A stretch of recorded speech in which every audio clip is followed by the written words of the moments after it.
I've been playing a couple other games lately. I might do those at some point. Like I went back and played Zenless Zone Zero. I actually had more fun there once you actually complete the story. You don't have to really worry about the whole TV thing, because that was one of the things that kind of helped me back, was the whole TV thing. But now it's not as, detrimental to the whole game as it used to be. It's now just everything else. I'm also been playing Liar's Bar. I just put up a room full of VTubers. Yeah, I played that. I played that last time, so that was fun. And I'm also waiting for the. Because it's happening this week, right? If it is, then yeah, we're gonna play the HoloCure 0.7 update. So that's gonna be a thing. I also got some things. Going on later down the line, and if it goes well, then I might be a little more busy than I am. So we'll see exactly what happens down my career path. Let me get some water in this bitch.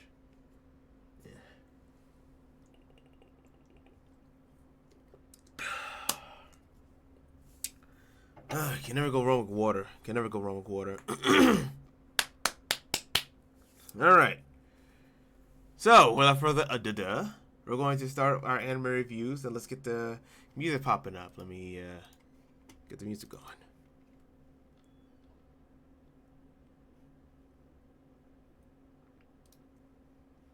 Alright.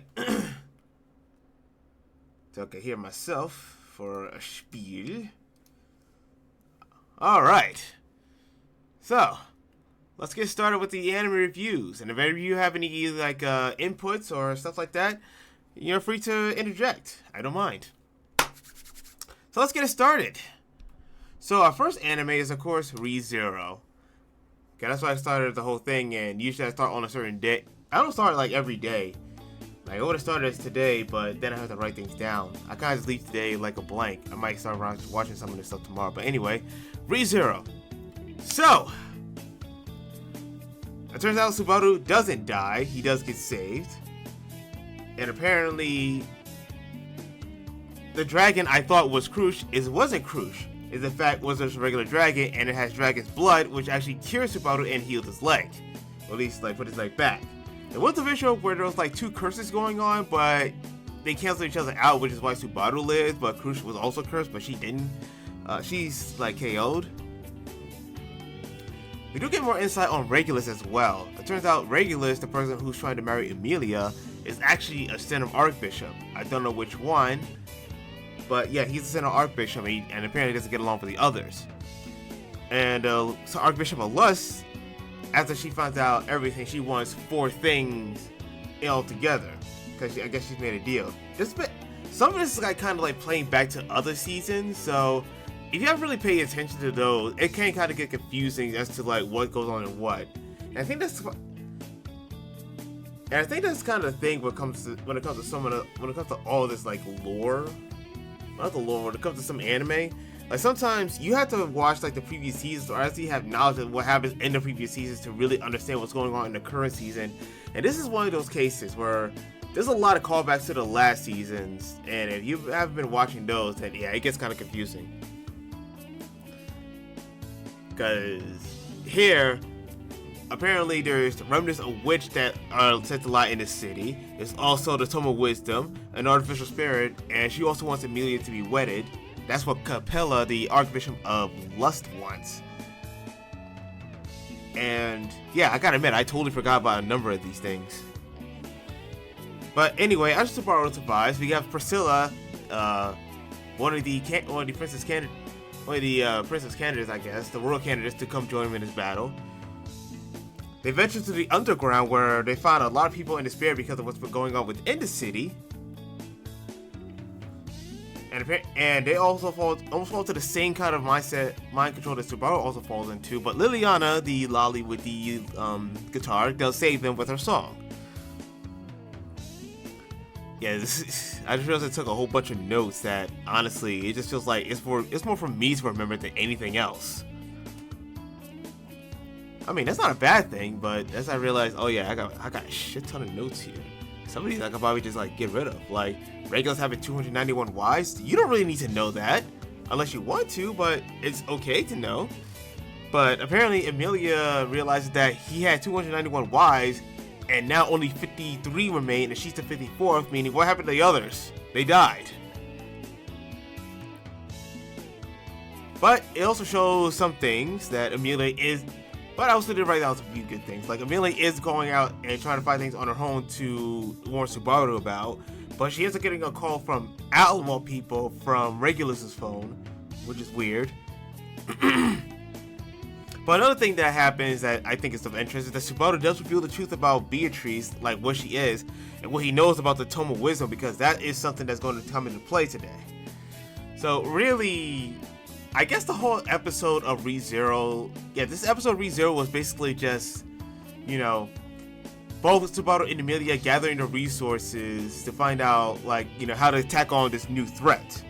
Which is fine, but it does bring on to a whole bunch of callbacks from the previous seasons. So, sometimes, unfortunately, you may have to watch the previous seasons in order to get what's going on in this season, unless you have it fresh in your brain. Otherwise, it's not a bad episode, just a lot of callbacks, really. Just a lot of callbacks. Alright, next we have Amagami.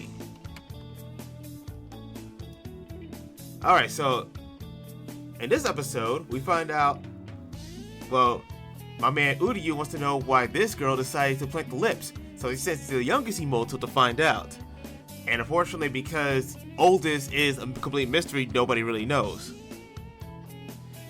But now some of the focus is on the youngest sister Asahi, who not only gets a birthday, but starts falling in love with the main character more and more.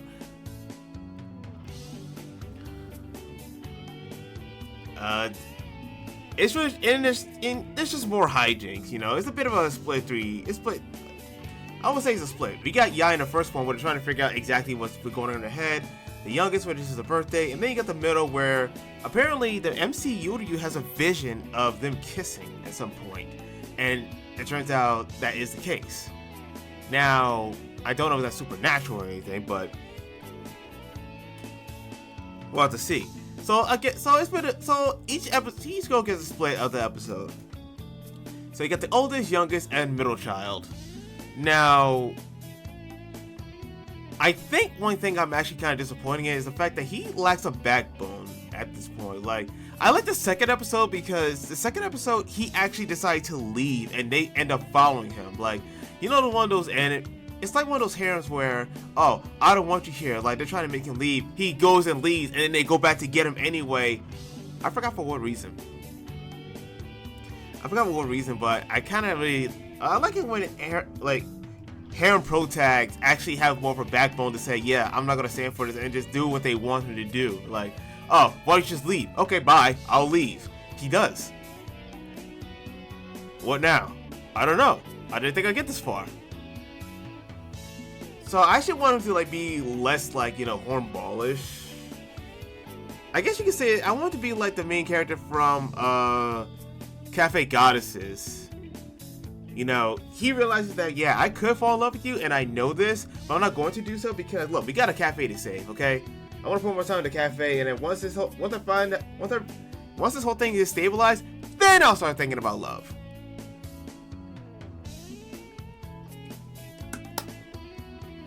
So there's that. So I think that's my only complaint. I wish he had more. I wish he had the backbone he had in episode 2, but I guess we wouldn't have our harem afterwards because of that. It is what it is. Alright, next we have Arifueta.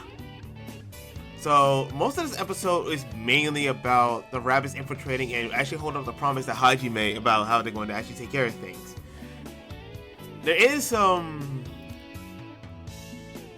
some funny moments about the jealousy of the other girls when Hajime and Yui are dancing, and the princess actually trying to get her, voice in. Good, decent violence all around, and I like the fact that the Emperor says, yeah, I'm not going to give in. Kill everybody you want. I won't give in. And they go, okay, even your son, even my son. Slice, son is dead. So the rabbits won, and Hajime is proud of everybody. So overall, a nice episode. A pretty good episode for as far as Arifueta goes. You know, you got the rabbits doing their thing. You got Hajime and Yui, you know, doing their thing. You got the girls doing their thing. It's overall a pretty okay episode. Nothing really to write home about, but definitely moves the plot forward. And we're just gonna. And I think this is kind of like the end. I won't say the end, but it's kind of like the stopping point of where you can actually end the arc and go into the next one. That's what it kind of feels like. You know, the rabbits got what they want. The Emperor they give in, and actually, you know, is giving to the demands, and Hajime is with them. So we're gonna see exactly what happens after that. Like again, this feels like a stopping point, and we're almost halfway through the season. So it kind of makes you wonder exactly what's gonna happen next. But again, I do like the violent part of the whole thing, so that, you know, that works. All right, next would be Hoshifuru. So yeah, last time I said that Princess Eliza was killed, yeah, that was actually a princess. And apparently the person set right here only cares about his birds. In fact, he sees Nina herself as disposable because she seems like a goody two-shoes. But she is one of those characters that decides not to give up. One thing I do like about this whole thing is that she stands up to him and he says, look, you don't mind if I cut you down to think you're not disposable? She says, yeah, go ahead. Cuts down. She's not dead, but she's clearly, like, you know, very much injured. And he goes, wait, what? Who is this girl, like, who wants to do this? Because she straight up wants to marry this dude, not for the fact that she likes him, but because she wants to save Azure. There's also a part where he does try to assault her, but he doesn't go through because he realizes, yeah, you had this resolve, but you didn't want to go through with it. So she only gets the resolve to actually go face to face when she realizes, yeah, I thought I could handle it, but I was in over my head. But I realized I gotta do this for Azure. And all the girls he slept with are basically his potential wives who are righteous to be scared of him. And I was right the last time. Yeah, Princess Eliza was trying to kill him. So overall, we're just getting to, like, you know, the whole reason as to how or why Seth could fall for her. And then we might get the competition between Seth and Azure. You know, fighting for her hand like, that's my wife. No, she's officially my wife because I want to marry her. Yeah, but I love her. And then she goes, oh, but why? I don't know if we're going to get that scene. And you don't know what scene I'm talking about? Good. I don't know if we're going to get that scene. It would be nice to get that scene. It would be nice to get that scene so we can say, yeah, you know, she may be the girl you love, but guess what? I got it first. Ha ha ha. She decided to show me all of her, and I took it with vigor. And that happens, oh boy. This anime will go from a man to a That'd be nice. That'd be very nice if that happens. Alright. Sorry. Next will be Kamenohashi Ran. So, it turns out we do know who killed that surfer dude, and it might be the shop owner. The way they did it was actually kind of interesting. I don't know if it actually applied. Because when it comes to these mystery kind of like, detective mystery kind of like anime and manga, you gotta expect like the person to know like, okay, this is how this would realistically be done. Like, you have to do your research on, like, you know, biological, physical, and chemical knowledge. You have to have knowledge on those kind of things in order for certain mysteries to be solved the way they solve them. So in this case, salt and ice were used, which I guess actually does make sense because salt, when you use ice, does make ice stick together. You know, but it kind of begs the question, how did the person who made that know it? But unfortunately, even though they do suspect him and he has been acting very strangely to the audience, they need more evidence. Thankfully, Ron is pretty godlikely smart, and he does figure it out, and they bust him as they should. You know, to the Kona style. And the medicine he does take does work, but it does reawaken some of his memories that I guess he lost. Like, I think now we're getting to a plot point where there's some memory gaps that he has. So he probably does remember he was in House of 6 and House of M and House of 96. He probably does know more about it, but there's memory gaps, and we don't know how he got those memory gaps or where they came from. So that might be part of the plot. That might be a plot line. And also they forgot Spitz. You forgot my man Spitz. He was waiting to go on the roof and y'all forgot him. You ding biscuits. So overall, just the solving of the episode and the solving of the mystery that we've been introduced beforehand. Like I said, when it comes to detective and mystery like stuff, a lot of this has to deal with the fact you have to have some physical, chemical, and biological knowledge to know, like, okay, you know, trajectories when it comes to physical, biological when it comes to the human body and how you can actually fake death, or cheat death really, and chemical when it comes to like using like other things not physical in order to commit murders. Like, you gotta do a lot of research on all three in order to make it like not only coherent but make it make sense, so that anybody else who knows about it is like, oh yeah, I've seen that before.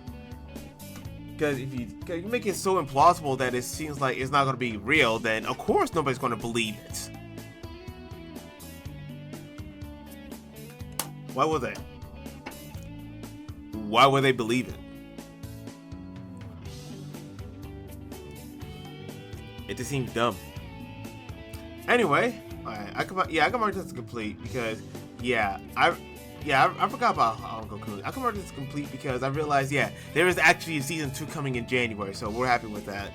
Got to that. Alright. So, next up is Ryzen Watani. So, we get introduced to a new character this episode, whose name is Tsubaki. Tsubaki happens to be Yoshino's distant cousin from Osaka.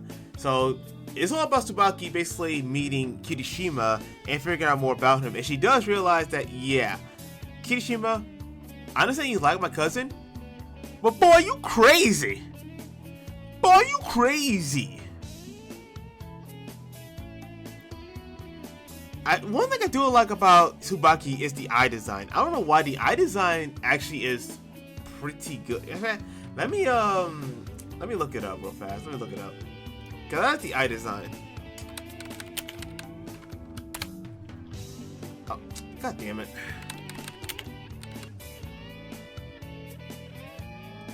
I can do the Reddit, but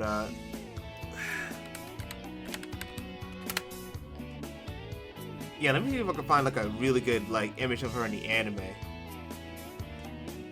And it's like there's a reason why. There's a reason why.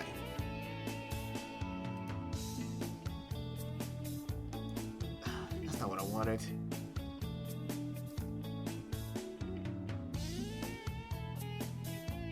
Soma Shorohoshi.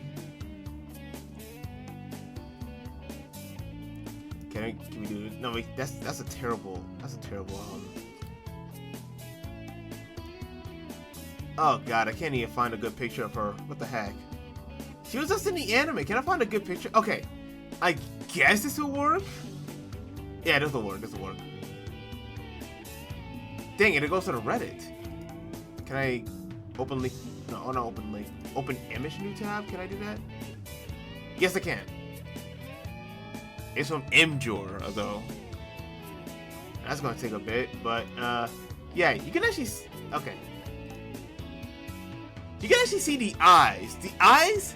Look at the eyes. These are some very weird looking eyes. Can you actually see these guys? See this? Yeah, look at that. That's some weird looking eyes. And yet they're so interesting to me. It's like, I don't know what to make of them.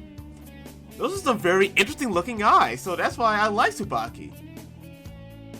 Yeah, very interesting eyes.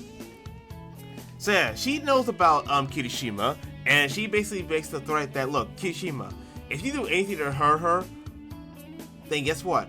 I'm gonna take her and I'm gonna do whatever it takes to make sure you never find her again.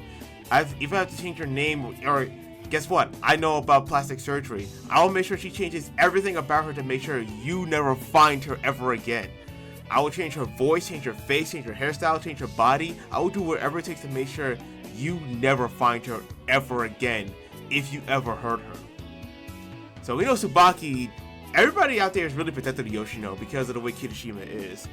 Like, he's a bit act crazy, so it just makes people wonder, like, okay, alright Kirishima, you got all these threats saying that, look, they're not gonna kill you, but they'll make sure that you never. They make sure that, you know, if you fall in love with her, you will never find her ever again. You will never find her ever again, if they can help it, and that makes me interested in Tsubaki. Of course, the eyes do help. I think the reason the eyes help is because they kind of remind me of like the 1970s style of eyes. In fact, yeah, 1970s manga.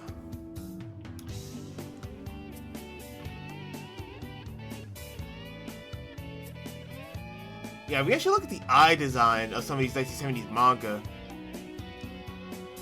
Some of them are like super bright and super like detailed. The style? Yeah, look at the style. No, that's manga DC style. Manga, let's see if we can get a style. Yeah, as you can see, like some of the styles like really old, really like, yeah, look at this, see? Like it's very detailed, very, like the eyes really express like a lot more. It expresses a lot more, honestly. Like sometimes it's simple, and sometimes it's very like detailed, and sometimes it's very like see, very detailed eyes. This is all just on Google.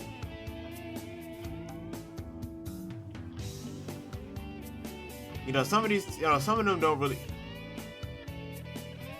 That's the only thing I like about some of the old school style in the 1970s. It looks interesting. And then when you get to the 1970s anime, oh boy!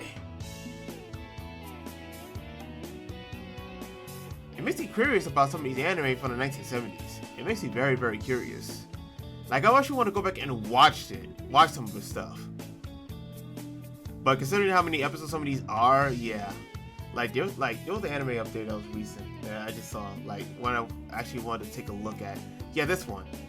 I forgot the name of this, but I've seen, like, the Wikipedia for it, and I was interested in it. So I might have to take a look at that at some point. But, yeah. I guess that's why. It reminds me of that. Also, Tsubaki is very much an older man, so in the case of her asking for assistance, I don't know. I say older man, but it might be something different. Who knows? Anyway, Sengoku Yoko, the next anime. So, last time we left, Shinsuke decided to join the battle and is now talking to Shakugan in order to help her out. And it turns out Seiya then learns to become Ultra Buddha by himself. Shinsuke taught him how to become Ultra Buddha and look on the Shakugan, which we get into her backstory and how and why, you know, she became the way she was, or at least why she was before she became the way she was. And it turns out nobody really liked how she was because she had red hair, which is strange considering you see all these multi-hair people out here. It's like, well, dang, that red hair, really? And she did nothing but just endure it. Then we got Tsukiko meeting up with Seiya and, well, basically saying, yo, why'd you run off without me? Also, who's this ice chick who's next to you? I don't like that. Now sit there and just relax. I take care of it.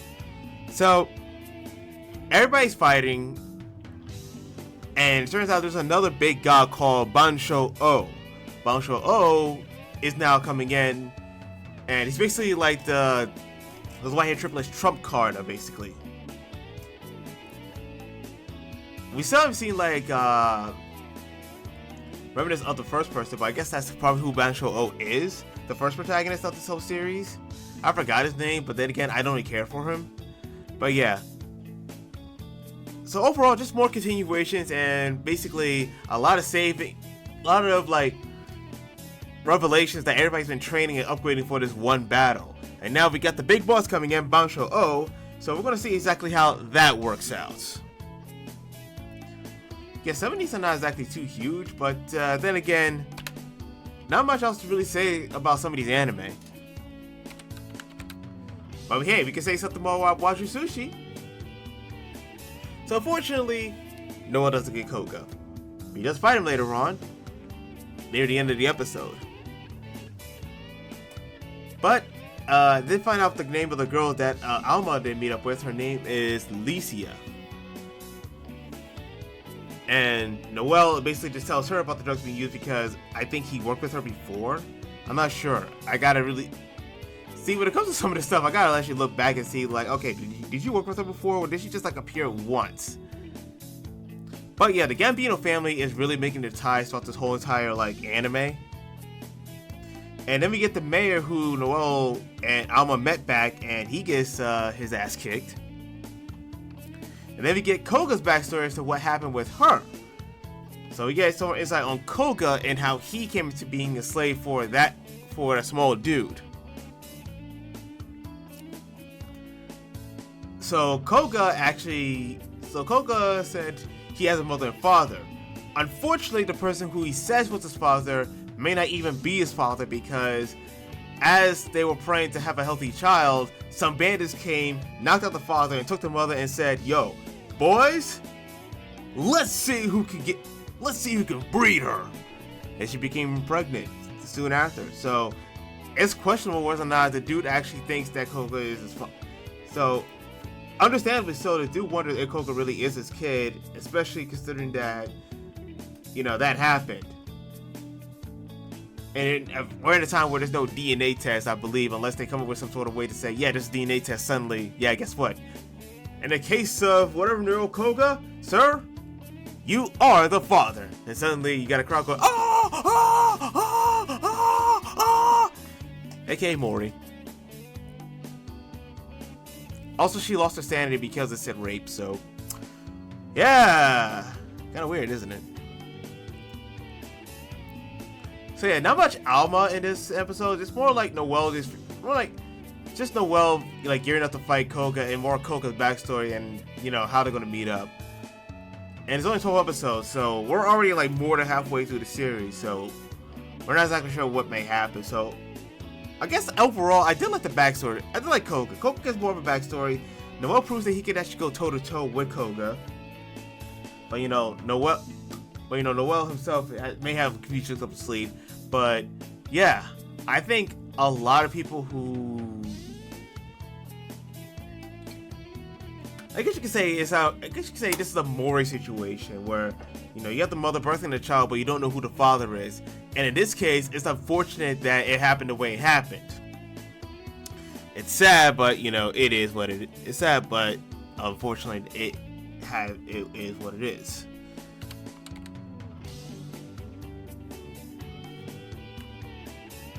Alright, next is Yokai Gyako.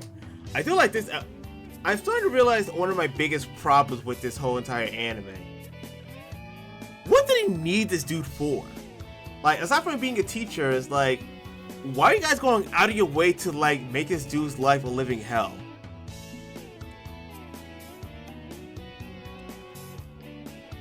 Like, I won't say make his life living hell. It's more like you would think that there'd be a bit more heart-to-heart talks, but it is. I mean, I understand it's a gag humor. I completely understand it's a gag humor, but sometimes the humor just doesn't hit me. Unfortunately, it doesn't hit me. One thing I do like about this episode is that we're introduced to Hadaraki's twin brother, who's named Amaaki.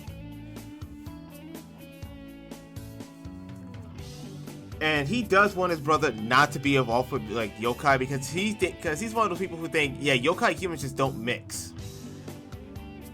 And to be perfectly honest, yeah, I almost see nothing really disproving his theory. Like, I won't say anything really hate him, but none to really like care for him much as a teacher. Like, if he were to get in trouble, they probably just leave him to his own devices.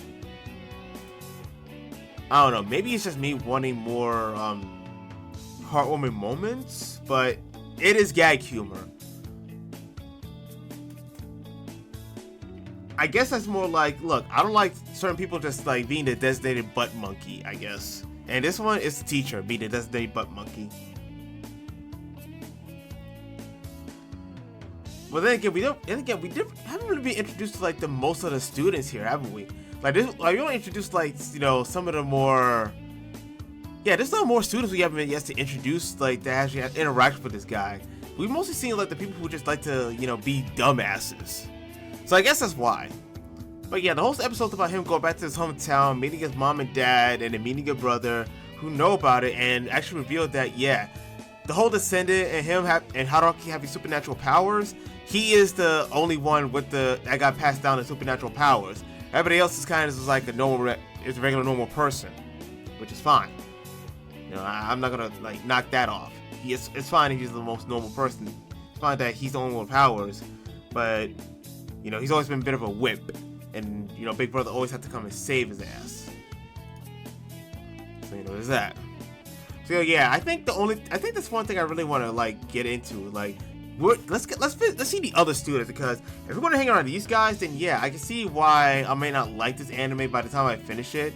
Cause we're only introduced to like one group of it, and it seemed more like delinquents than anything. If we get introduced like to the other students, and then maybe we can find that. Then maybe I could get more of a bit of appreciation. But so far, it's just one group of students that are just like delinquents.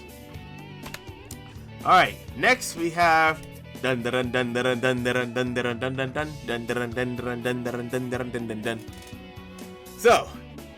as last time, my boy's balls are missing, and they can't find him. But it turns out, the pink-haired girl, whose name is Shiratori, well, she finds one of the balls. One of them.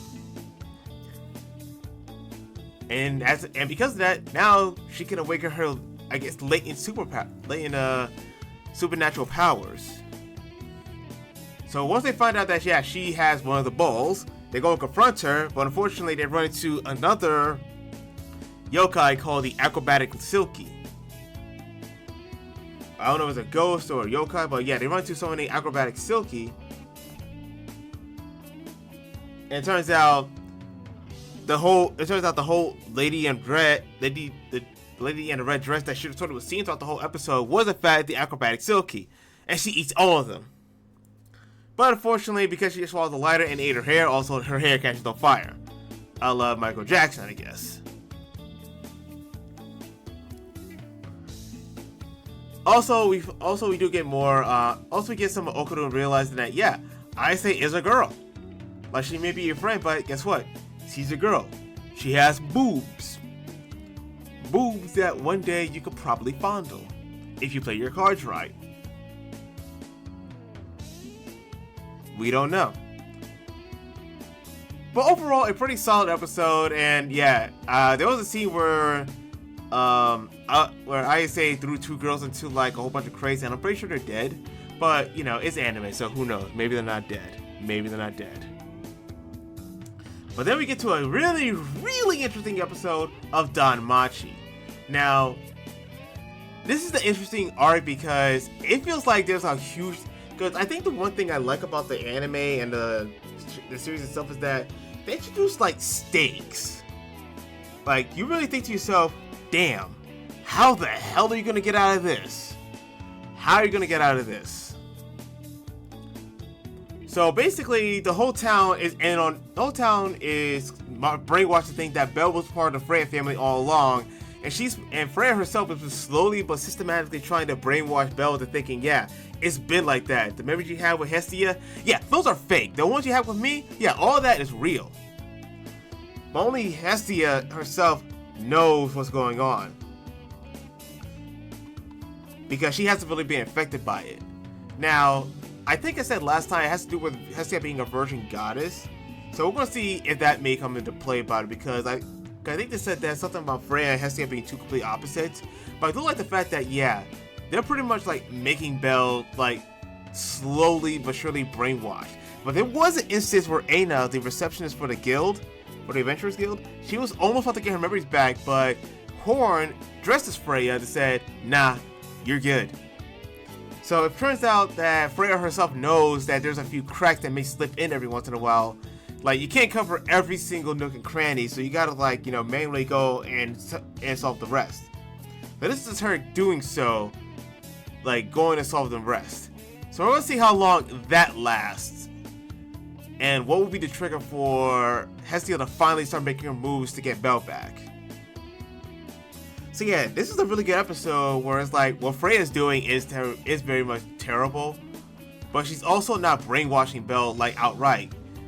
And that's that's probably the most interesting thing. She doesn't want to brainwash him. She wants to actually win him over legitimate means. And also another interesting thing, Hestia runs into Eyes, who she says, don't go looking for Belle because I feel like I can use you as a last resort. Like, if all of them fails, I can use you as a trump card. So, we get a few interesting things. First off, Freya wants Belle in the most legitimate way. Second, there's a few nooks and crannies in there, including down under, where the big god said, I can't mess with what you're doing. But, you know, I can't mess with what you're doing. You know, all I'm gonna say is like, you know, good luck with what you're doing. Third, Hestia's finding out the only goddess hasn't been affected. And then fourth, Hestia now has a bit of a trump card in the form of Eyes because Eyes is the only girl Belle has ever loved. So we're gonna see if that comes into play with Freya. So there's a few things that can come into play with stopping Freya. We're just gonna have to see when they're gonna actually execute them. So I'm interested to see what happens next episode. I'm interested to see in that one. Alright, so next is Mecha Ude, and yeah, they ended the arc. So I thought Fubuki was actually fake, but turns out she's real and has been taken over by Amaryllis. Thankfully, Hikaru does try to get to Aki by saying, look, we're friends, right? Like, we're friends. We're good friends. Friends to the end. My friends are my power. Insert Sora from Kingdom Hearts quote right here because that's what we have to go with because that's how we do everything like nowadays, right? Yeah, we just do things for like Kingdom Hearts Sora. Aki doesn't want to sacrifice Hikaru, so she goes off her own. And it turns out Amaryllis does tell a bit of a story about, yeah, guess what? I thought everybody was, yeah, we thought Fubuki was dead, but turns out she's still alive. But thankfully Hikaru and of course June, the green hair dude, they come to save Aki. There's a huge battle that happens and Amaryllis doesn't win. They do save Fubuki and Fubuki herself is now getting treatment, you know, to be a normal person. You also get a bit more about Alma, whereas like, yeah, they were getting into bits and pieces about Alma's past, like who he was, like how he came to be, why everybody wants him, but we're not sure exactly what makes him super special at this current point.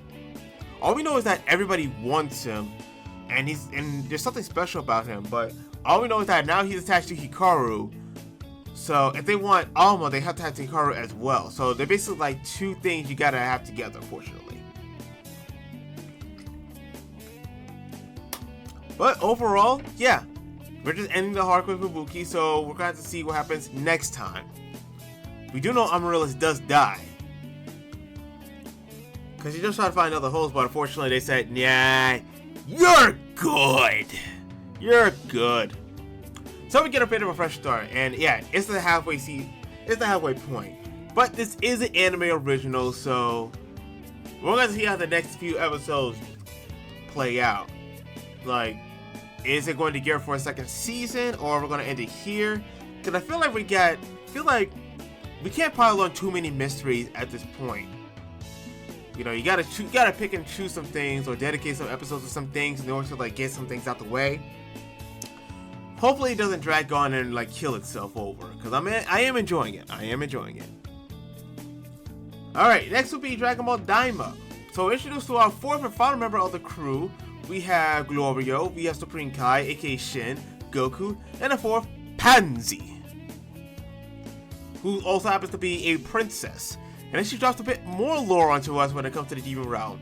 As it turns out, Shin actually is part of a race called the Glins. And most of the Glins actually left the Demon Realm for other ventures, and he happened to landed near Earth. So that's why his race is actually pretty rare. Also, Pansy herself is actually the princess of the king of the third Demon Realm, so she has a lot of reign over there, but realizes just how much Goma is like screwing things up, so she wants to actually stop that. We do get more acrobatics with Goku, and that's pretty fun, because you know, we always like to go back to the Dragon Ball, and I think the first episode of dub is actually airing now, so if you want to go see the dub and see like the OG Goku voice actor for the Kid Goku Go, then go. It's still there. It's still there. we do see Goku briefly go Super Saiyan, so it's him getting used to like his childlike body. Unlike in GT where he was already like used to it, this one actually puts him like, yeah, there's a bit more like difference you have to go with. Like your power may not be as high as you want it to be. And they also realized that, yeah, and one of the more interesting things here is that Goma's actually taking care of Dende to make him, hey, Dende, wish we have a new set of Dragon Balls. Like, we only have 3. We need good ones. We need better ones. We need more, so I can have them all. Ha ha ha ha. So I don't know how that's going to work out, considering that Dende is a kid, and at that point he might not even know what the heck a Dragon Ball is. But we also get insight that the others are coming. Like, we got Bulma coming, Vegeta, maybe Piccolo. So that might happen next episode where we finally get where the others might come in. Also, some of the lore panty drops is that each demon does specialize in a certain type of magic, and apparently the lifespan for a demon is like up to 1,000 years, and she herself is only 82. So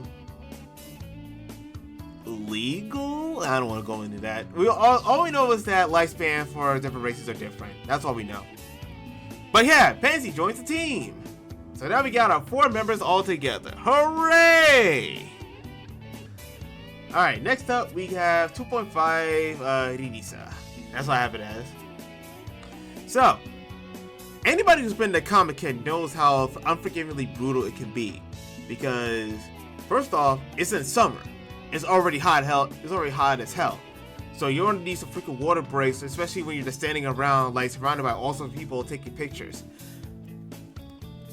Also, something else I didn't know about Comic-Con, this is actually teaching me a lot about Comic-Con, at least some things about Comic-Con. The more people you are, the harder it is to get an angle where you get like all of them in a really, really good picture. Because in the ranking system, like in the top ranking of the cosplayers in this anime, one of the top rankers are twins, and they actually demonstrate that because they're twins, it's easy to take pictures with 2 of them together. Meanwhile, when you get 4 people, it's difficult because some of them can have different facial expressions, some of them can blink at the wrong time, so it's different for each one. So because of that, they actually face like a few challenges. The first one, again, being, you know, them having 4 people all together, and the second one being that it is hot in Comic-Con. So because of that, it's going to be difficult for them to actually keep up the cosplay while also not only making a name, but there's also a third goal to get Arya's father there. So they have 3 challenges: to endure the heat, to make sure everybody gets like good poses with all 4 of them in a nice way, and also to meet Arya's dad. So that's a challenge, and I didn't know how brutal Comic-Con was. I've never been to Comic-Con. It is like the equivalent to Comic-Con in the States. So I think one of these days I would love to go to Comic-Con to see exactly how it is, because it seems like a pretty fun time. Pretty brutal time, but seems like a pretty fun time as well.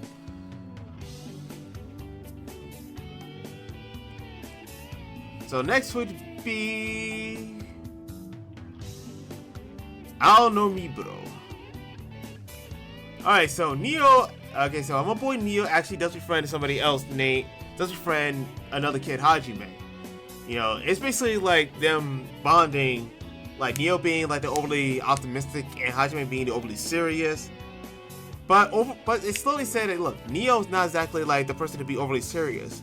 Like, one of the things here is your own sense of justice, and Neo's sense of justice is to make sure the bro has a safe place to cry. Like, everybody else can take care of the hard parts, but he'll take care of things his own way. Like, and I think they said that in some ways when 2 ideals clash, you know, fortunately a fight will ensue, and yeah, they said this earlier, when 2 ideals clash and a fight ensues, the person with the strongest ideals will come out on top. I said top. So now Neo's basically like going with his own sense of justice to try to, you know, be his own person. But hey, him, Hajime, and Taro do form a little bit of a group, like the 3 kids. I just wonder if any girls are gonna come in. Now that'd be interesting. Any girls will come in between them, or is it gonna be just nothing but boys?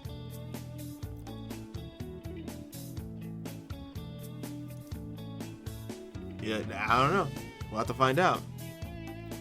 Alright. Next would be Hitorebachi no Isekai. So the whole thing is now just a fight between Haruka and Tanaka, who actually has the skill Copycat, which means that he can actually copy anybody's skill and use it as if it's his own. Unfortunately, throughout the fight, Haruka realizes that he only used these skills up to 3 times. Okay, he used each skill he had twice before, and then stopped using the skill altogether. And then here comes Haruka with his own broken shit. Like he has Dummy, which actually nullifies like anything. Which nullifies Tanaka's skill of Muddle, which actually lets you control somebody's movements. And then I think this is actually the stupidest like cheat of all. How is death a debuff? I mean, it can't be a debuff, but how's it a status debuff? Because apparently Haruka has a skill called Well-Being that nullifies debuffs, which is fine. But how is death a debuff? I mean, it can be one, but it just seems like, yeah, if you want to try to cast death on him, no.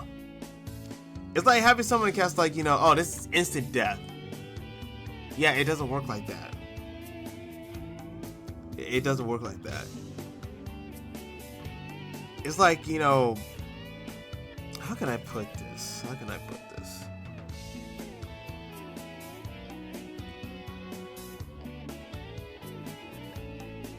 I guess it's like, you know, having something that repels like all stat. It's the way I could put that. Like how, like it just seems dumb to me that you gotta have death as a status debuff. I guess it's like, you know, having something that has like chance of death, but then you have enemies, and then you have something that's like, oh well, I just canceled that. Yeah, it's like it is like that. I don't know. It just seems dumb when it comes to like, I guess gaming wise, it says he's dumb, but yeah, having death as a status debuff, that's the one thing that kind of stood out to me. Right? Why would that be? But aside from that, the whole anime, aside from that, the jocks. Let's see, the nerds do save Haruka at the end because they defeat Tanaka. Haruka goes back to the girls, they worry about him. He tries to sneak off again, but they say no. It makes me wonder, like, dang. Eesh.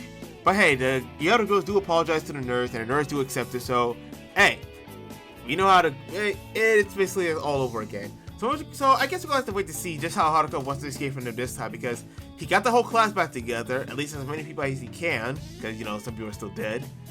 So we're going to see exactly how, so I feel like the next episode is going to be the many zany ways he's going to try to escape from them and fail. This is going to be part of it. So we're going to see how that works out. Alright, next would be Kekonsuru. Now I did go into the manga to see exactly how this worked out. But yeah, after the whole trip to Takuya's parents, it got awkward between Takuya and Rika. Then you have one of their co-workers like talk about, oh, I got a very happy marriage. I want to find out sometime later, well, no, it ain't happy because the wife filed for a divorce. And the son went out looking for a father to find out, hey, where'd my daddy go? And then you got Mr. Hawaiian dude saying, yeah, I know where you went. Okay, there's a bit of mystery about him. Apparently, there's a bit of mystery about him. So they find his dad in a bar, you know, drinking his sorrows away. Then they finally convince him to go back to his wife to finalize everything. And dude Hawaiian shirt right here says, yeah, you know, it may seem like a happy marriage, but sometimes it's not all happy. But it kind of correlates with their situation because they're quote unquote trying to get married. But then we see Rika do something interesting. She actually has a mechanism where, because her parents had a very messy divorce, she just shuts out all emotions. Unfortunately, that does affect Takuya, like, immensely.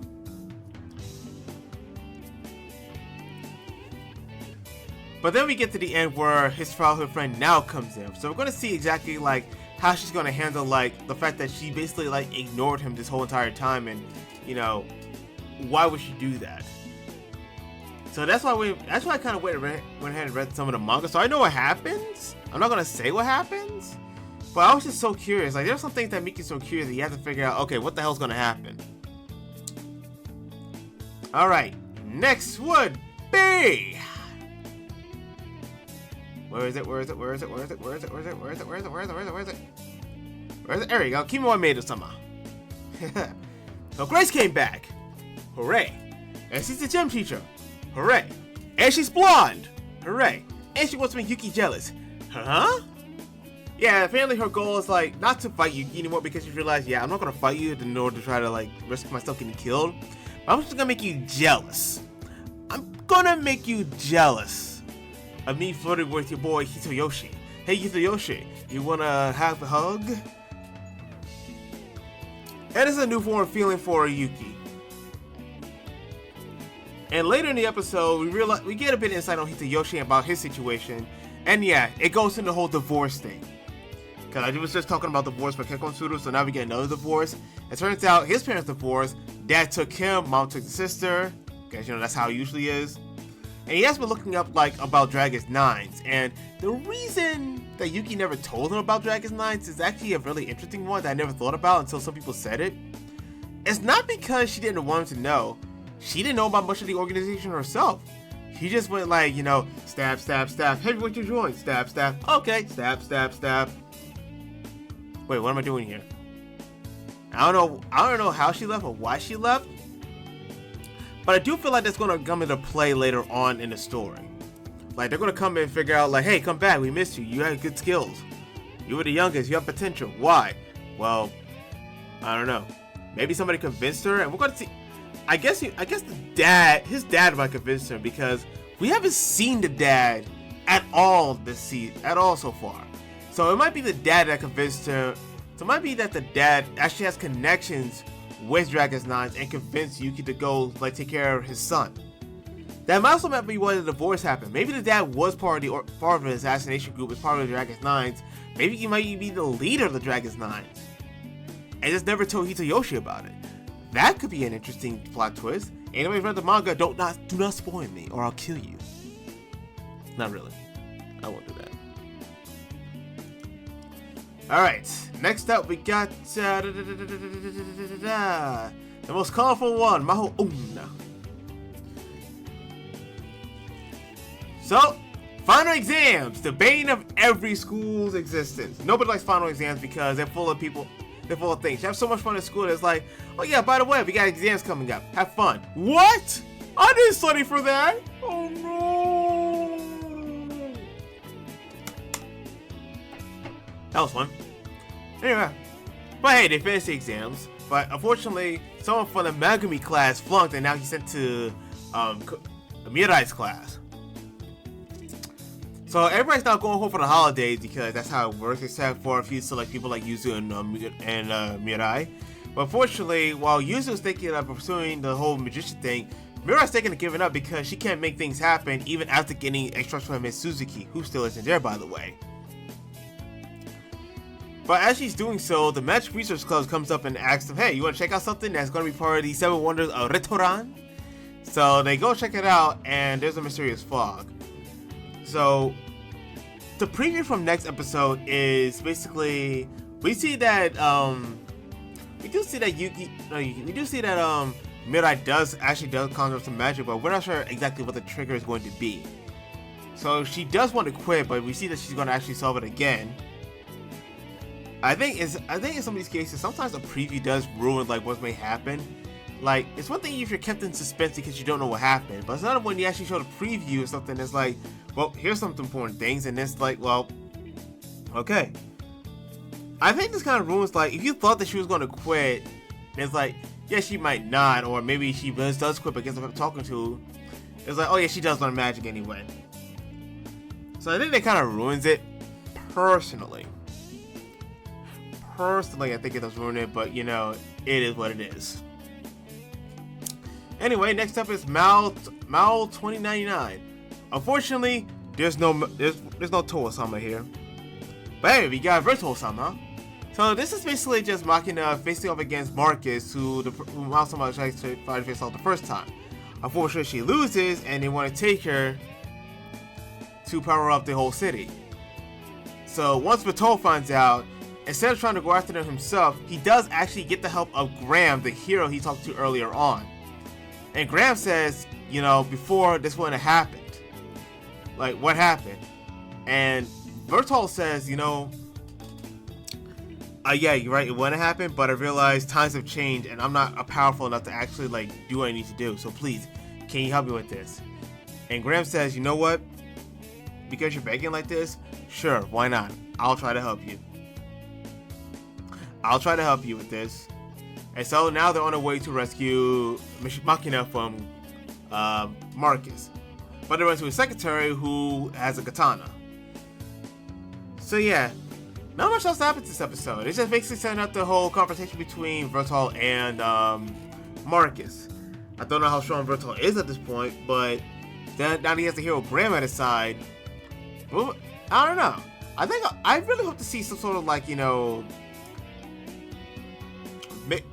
really hope to see something between Graham and Takahashi, because I think they could actually be a good beta couple to Bertol and Machina. That could be it. But then I realized when I read out, this is actually the first antagonist of many that they're going to face. So Marcus is only the first. And I don't know what's going to happen later on, but all I know is that the anime is going to go up to the first. Alright, so I already did Nakaki no Bude the last episode. Now let's get to the next episode. So it turns out, well, Karai didn't need to hide the fact that the slime escaped. Sentry knows it escaped, but only made it so that it doesn't attack her and Karai. Everybody else, fodder. Liz, fodder. The other girl, fodder. These two people, fodder. Tino, fodder. The whole entire town, fodder. Her and Karai, good. But taking away from that, we now focus on to the White Wolf's Den, where everybody's trying to fight this, and they're trying to think that Karai is hiding a lot of shit from them, which, yeah, he kind of is hiding a lot of shit, because he doesn't want to go, because I guess it's a shtick, Yeah, that's why he's called 1,000 Tricks, because he always has a trick up his sleeve. That he just don't want to deal with all the hard work that's going on so far. I don't blame him. I don't blame him for not dealing with all the hard work. So then they had to deal with a monster sent out by Akashic Tower, who's been pumped with whose mountain reserves have been pumped up to high heaven, and is now coming out of him physically. So while trying to deal with him, Sentry comes in and just bodies him because she knows exactly what's happening. So now Sentry is joining the people inside White Wolf's Den to find out what's going on and knows what's to what. So now that Aztec Tower knows that Sentry's in on this, they're going to try to fight her again.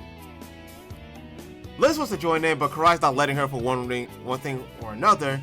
And like I said, Karai is basically just keeping everybody in the dark.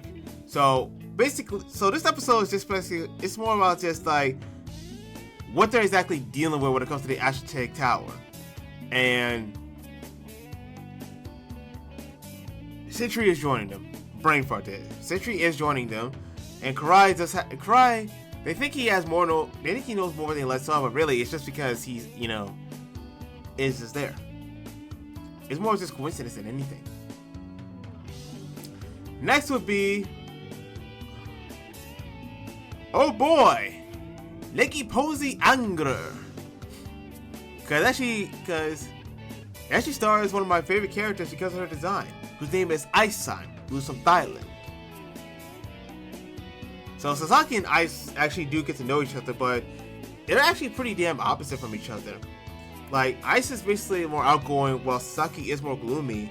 And Sasaki says, I'm jealous you have a lot of energy, and Ice says, yeah, it's not that I don't have a lot of energy, it's just that I don't want to live without regrets, really. So that's basically the whole lesson for Sasaki, that whole entire episode. To basically realize that, life sucks, but the most important thing is to always try to live without regretting anything. Even if something happens to me, it's the fact that everybody else might suffer from it, so you always gotta make sure that, hey, this is happening, so I hope that, I just want to let you know so that you can come to grips with it. And Ice is actually a pretty good looking character, I'm not gonna lie. So yeah, Ice can get it. Ice can get it, not gonna lie. Anyway, that's it for that. It's positive vibes all around. Next is Party Kara. Party Kara. Oh boy, oh boy. So there's two things that are going on. First is that Laos and the party are fighting the Phoenix. And then you have Rama going to the guild to talk to him about the same thing Laos was talking to him about. But then she realizes, yeah, I don't buy the fact that you're not going to do anything or that you don't know anything. You perfectly know what's going on. I'm just not going to say anything. I'm not going to say anything for now, but I know you know what's going on and you're just kind of playing dumb with it. Because this is all going on, and as part of the guild leader, Mr. Hanzum, the person that turned away Laos the first time, you should know what's going on. And it turns out, yeah, he does know what's going on because there's monster mutations, and unfortunately these monster mutations can affect parties. Like, imagine a party fighting something, next thing you know, it goes through mutation, turns out stronger than before, the whole entire party gets wiped out. You're the only survivor because, like, yo, I don't know what the heck's going on. And it turns out, well, more than people are doing it. So now, yeah, you do have to tell the guild. So it's not really a problem right now because Laos is taking care of it and Laos is kind of overpowered. But when it comes to other adventurers, how they're going to react to it. So, yeah. Rama has a excellent point.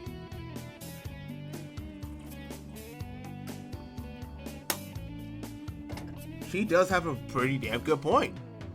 At some point, you're going to have to actually look into it because the more you neglect it, the more it's going to injure everybody else that comes through with it. Don't neglect it, you idiot!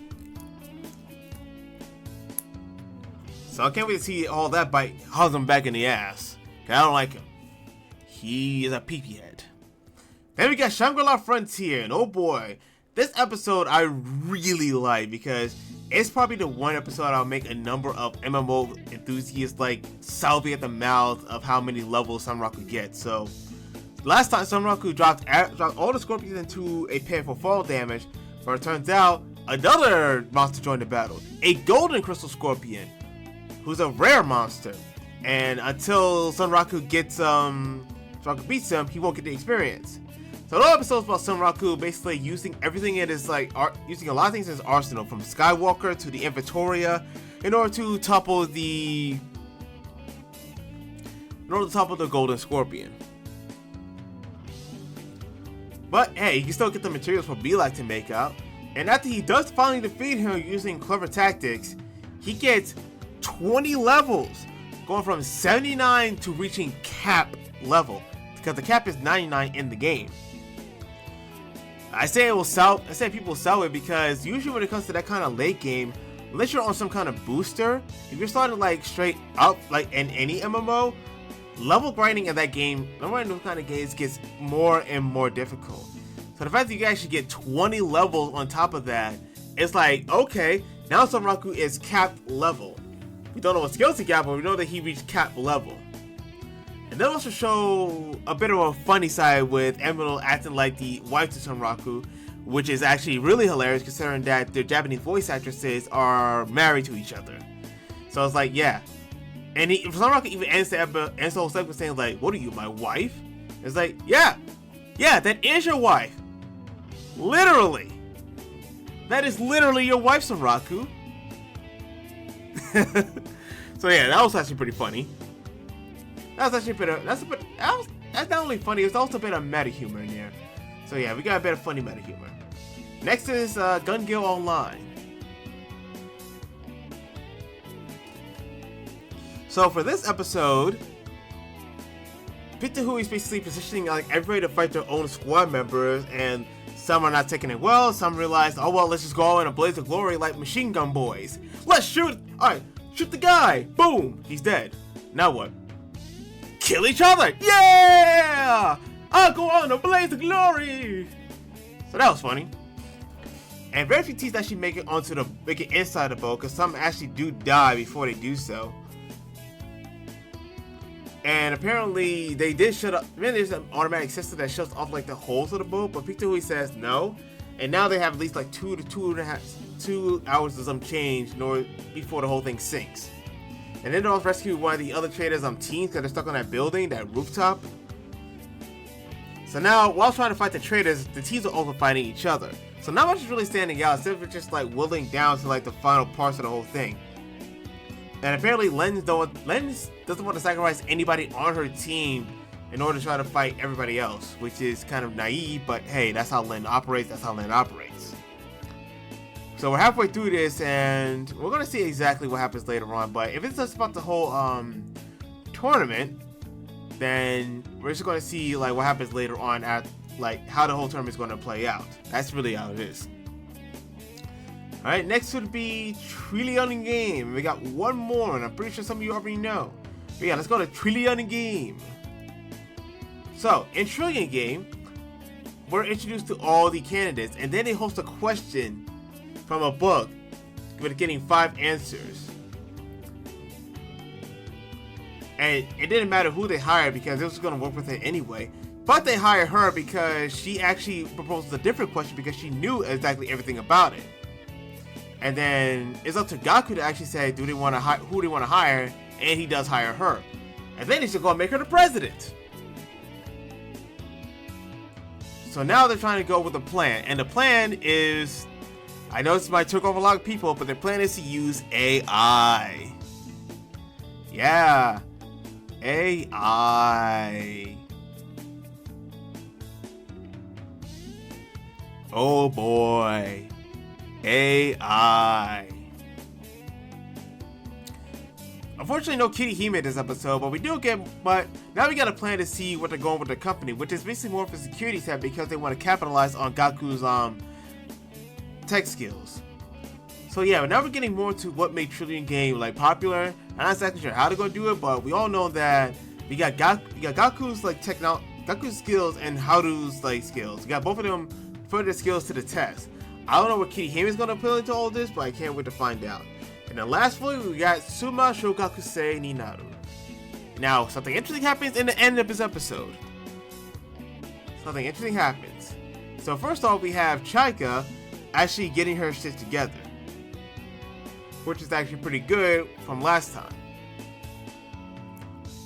They notice that Keisuke is happier, but guess what? We're going to take that out. We're going to take that out once the episode ends. We're going to start taking that the fudge out. So Marika does go with Keisuke and Mai to a trip because Mai's boyfriend Aizawa decided to visit and say, hey, I'm dating your daughter. I want to marry her. So they go and bond, NegaPosi style, with fishing. And they're actually getting used to the fact that, yeah, Keisuke is actually being more happier with his work. Mai's moving on with her boyfriend. And then that's when the most interesting thing happens. Marika wakes up. And no, I'm not talking about the Marika that they've been hanging out with before. I'm talking about the child Marika. Cause now, guess what? Here's the twist. It turns out Takai may have took over Marika's like body because of the whole terrible thing she had with her mother. But now Takai is actually realizing, yeah, you're actually doing better off without me, and Marika herself is now waking up from this whole entire thing. So yeah, that's gonna be a bit of an explanation. But this is also the thing that I said when I said we're going to take out Keisuke's happiness, because guess what? You forgot that Marika is an entirely different person. That is an entirely different person. Like your wife may have occupied her space, but guess what? Now there's always that whole live with, like I said earlier on the stream, live with no regrets. So now that she doesn't regret, like now she has to make time with them and giving it a peace, her regrets are starting to fade away, and she's starting to like and Marika is now starting to take over the body. So this guy at some point is going to pass away much more peacefully this time. And now Keisuke himself is going to have to realize, yeah, I guess I realized I had to let go. Okay, that's been his whole problem this entire time, letting go. Mai has already let go and is already like trying to live a good life, so it's now Keisuke has to like live without the fact that, yeah, his wife is gone. So I'm hoping this is a wake-up call to saying, yeah, live without your wife, my friend. He doesn't have to marry the other girl, but he has to live without his wife. And that's all the anime for this week. That's all the anime for this week.